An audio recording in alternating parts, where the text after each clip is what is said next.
What's up guys, Arain here. So now with iPhone throwing its hat into the ring in the budget market with the release of the new iPhone SE and the pending release of the Google Pixel 4a following up the 3a's release, which was extremely popular to the consumers, I figured it would be a good time to kind of take a look at both phones, put them head to head and see which one is going to come out on top in this budget phone market. So without further ado, let's get started. So let's take a look at the first category, which is probably the most important category when you're dealing with a budget device, and that's pricing. With the iPhone SE, it comes out at $399 but a 64GB variant, and 128 was cost you $50 more, and 256 is going to cost you $150 more. Now, we don't know what the Pixel 4a is going to cost currently, but there are some rumors out there that says Google's going to try to undercut Apple by just a little bit, releasing its 64GB variant of the Pixel 4a for $299 and the 128GB variant for $349.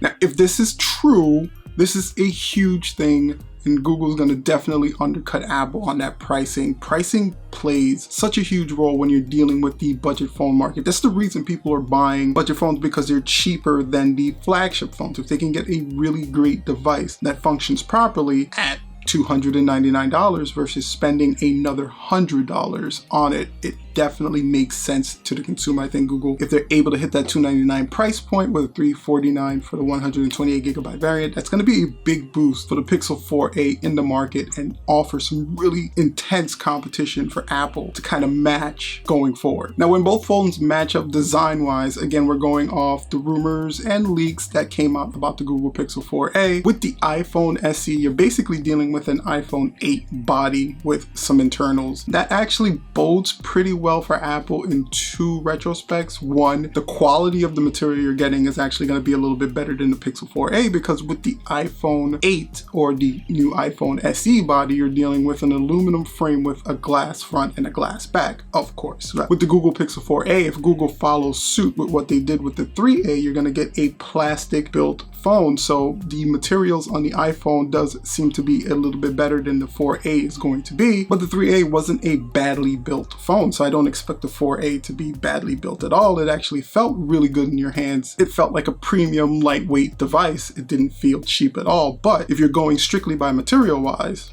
the SE is going to be a little bit better. And the second thing that this design of the SE may play into role with is the nostalgia factor. A lot of people loved the iPhone 8. It was one of their favorite phones. A lot of people still own an iPhone 8 as the only iPhone they know. So releasing a phone that looks exactly like that one, but with some updated internals for 2020 is not a bad thing. Some people may just jump from their older iPhone 8 and upgrade to this one because it's going to run and perform better with the applications that they use today. You really can't discount that nostalgia factor, but it's still an antiquated type look, and the Pixel 4a is going to have more of an updated look where you're looking at kind of a full screen display with the small little hole punch camera and the camera module that most people are used to in 2020. So you're really going with nostalgia versus modern, and if you put the two together, the iPhone SE kind of looks like an antiquated design for me. So, you know, in the design factor, I kind of give the edge a little bit to Google because their phone just looks a little bit more updated, but an iPhone still is an iPhone, and people will recognize that iPhone 8 when they walk into the store to buy the new iPhone SE. So now when it comes to the displays of the phone themselves, so the iPhone SE has a 4.7 LCD panel. It's HDR10 rated and supports True Tone to match ambient lighting conditions, but it's not an OLED display. It's still an LCD display. And this has always been a knock against Apple when it releases phones that are quote unquote budget, is that they really do skimp on the screen themselves where other manufacturers don't. For example, the Pixel 3a had an OLED display last year, so there's no reason to expect that the Pixel 4a won't have an OLED display this year, beating the LCD display that Apple has on its iPhone SE. So you know Google's going to invest a lot into that screen itself to make it look crisp, clean, and clear, and it may just beat out the iPhone screen. But the problem with screens is unless you're holding them right next to each other, you're really not going to see the difference. So for a consumer, I don't know how much screen really plays a factor, but on paper, the Pixel 4a is definitely going to have a better screen than the iPhone SE. So when it comes to the actual cameras of the two devices, this is where it actually becomes a little interesting, because Pixels and Google are known for their great computation photographs and their just overall quality of the camera and the picture that those cameras take. But the iPhone iPhone SE has a pretty good camera as well. So the SE has a 12 megapixel rear camera that Apple's even calling the greatest single lens camera system company has ever shipped. And it is compatible with things like smart HDR, portrait lighting, depth controls, and they're really gearing it up to go toe to toe with the Pixel 4a's camera in a lot of ways. The one thing that's missing from the iPhone camera is night mode.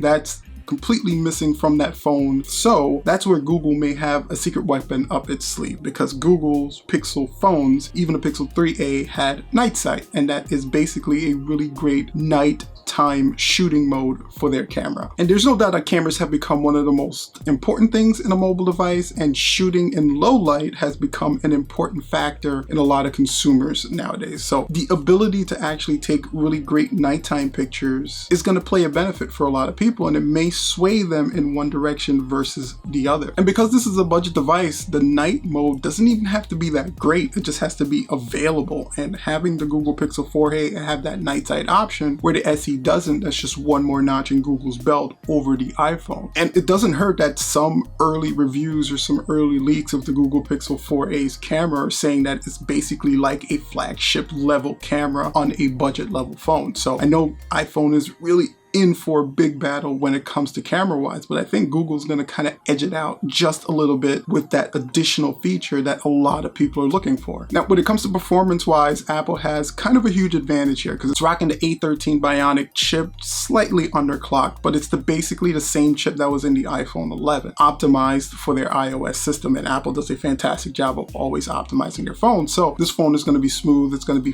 fast, and you're not going to have any hiccups or problems with it at all. But it's not like the Google Pixel 4a is going to have a slouch inside its phone. It's going to have the Snapdragon 730, and it should have about 6 gigs of RAM inside the phone itself. So it's not a slouch. It's going to be able to handle just about anything someone can throw at it. But if you're going pound for pound on speed, performance, and just overall smoothness of phone, you're probably going to get a better experience on the iPhone simply because they do a better job of optimizing their phones for their operating system. So which phone is going to be better and which phone is going to win in the end? That's actually two separate questions in my opinion. I believe overall a better device, a better budget device, more bang for your buck is probably going to be the Pixel 4a. It's going to give you that better camera, it's going to give you a better screen, slightly less quality in the build, but still a premium feeling build overall. You know, with the Snapdragon processor and the 6 gigs of RAM, it's still going to be fluent, it's going to be fast, and if they're able to hit that $299 price point, there's just no doubt about it. It's going to be the best deal on the market for a budget device. Which phone is going to end up winning and selling more? It's probably going to be the iPhone. You can't discount that iPhone factor. You can't discount the fan base that's been there for like the iPhone 8 or the older iPhone SE that haven't upgraded yet and have been waiting for a iPhone in 2020 that costs $399. That's a big thing. A lot of Apple people out there were waiting for a budget level iPhone, and now there's this entry level option that they can take that's not going to sacrifice too much and still give them all the iPhone-iness that they're looking for. So again, I do think the Pixel 4a will be an overall better phone, but I think the iPhone SE 2020 version is going to be the best selling phone of 2020 because you really can't discount that iPhone factor. Anyway, guys, what really matters is what you think. Are you interested in any of these two phones? Have you been doing your research on either one? Which way are you leaning? Go ahead and share that in the comment section down below, and also tell me which one do you think will be the most top selling phone and which one is the best phone available to the consumer. Go ahead and share that in the comment section down below as well. And while you're down there, why not hit that like button if you enjoyed the video, with that subscribe button and that bell for notification so you don't miss when I release some cool helpful content like this one. Until next time, guys, I'm going to share a video here that has some Google Pixel 4a leaks and some information you can check out. If this is something YouTube believes you'd enjoy watching, guys, thank you so much for checking out the video. And as always, make sure to stay safe and peace out.